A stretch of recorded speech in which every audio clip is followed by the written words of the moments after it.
What's up, y'all? Welcome back to Rooted Nature. We are in the beginning of August, and well, most mistakes in the garden actually happen in August because you're trying to transition and, trying to transition, focusing more on your, starting your seedlings and stuff, and you're not really paying attention in your garden, so that's when most mistakes happen. So you know what? Let me just give y'all the top 4 mistakes to avoid right now in August, which is a big time in the garden. It's like in early April and March when you plant all your summer stuff. This is like that time when everything is kind of happening and coming to an end in summer, but you're putting all your cool stuff, cool weather stuff out. So yeah. Okay, y'all. So number 1 happens a lot here in August, especially in South Carolina, where July and August is the hottest months in the summer for us. So, like I said, number 1 is ignoring the heat stress signs. So your plants will be like wilting maybe or showing other signs, but that does not mean that they need water.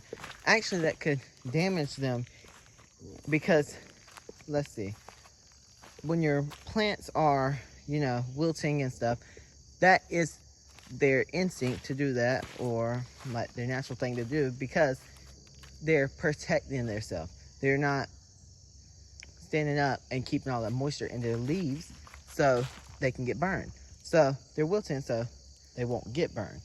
So right here is actually part of heat damage, where probably it rained and then the humidity and all wasn't very humid, and so it was still 100 degrees, and that was wilting and got watered by the rain, and it burned it because it was supposed to be wilted, Anyway, let's move on to number 2, which is forgetting to look for late summer pests.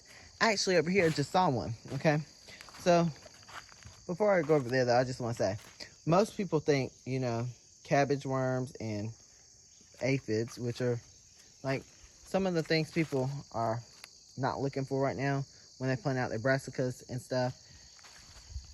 Most people think they don't come till fall, when actually they stick around all season. They're just very sneaky with it. And let's see, so they show up without you knowing because they'll be like under the leaves or something, and you're not out in your garden looking for them because you're not expecting them, and you're probably not out in your garden also because it's either hot or you're busy. But let me show you one of the other pests that a lot of people don't expect now, which are squash bugs, which is right there, which is on my basil, which it ain't gonna hurt my basil. My basil's been done, so I really don't care if it would hurt it. But look at that beautiful flower on the basil. Anyway, we're getting off topic, but look at this basil. It looks like a tree. Listen, that right there is a basil tree. I'm just playing. But anyway, like I was saying, most people don't expect pests like squash bugs and stuff because, there's not as many, but they're still out here. So be careful when you are in your garden. Make sure to always look for pests. Never think it's too late for them to come around. Moving on to number 3, it goes back to basically number 1. Well, it has something to do with number 1, which is watering too often or at the wrong time. So most people will water in the afternoons, or some people even water in midday, which is, midday is not what you're supposed to do at all. You should never water your summer garden, or you should never water your garden at all in the summer midday. The reason for that is because it could burn the leaves of your plant, and like I said, if your plant is wilting and you're watering it in the midday, which is the time they would be wilting, it could hurt them. And like right here, this is a sign of heat, too much heat damage.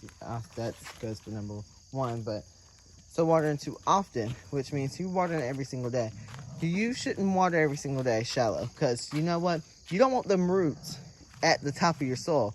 You want them going deep. So you want to water deeply about 2 to 3 times a week.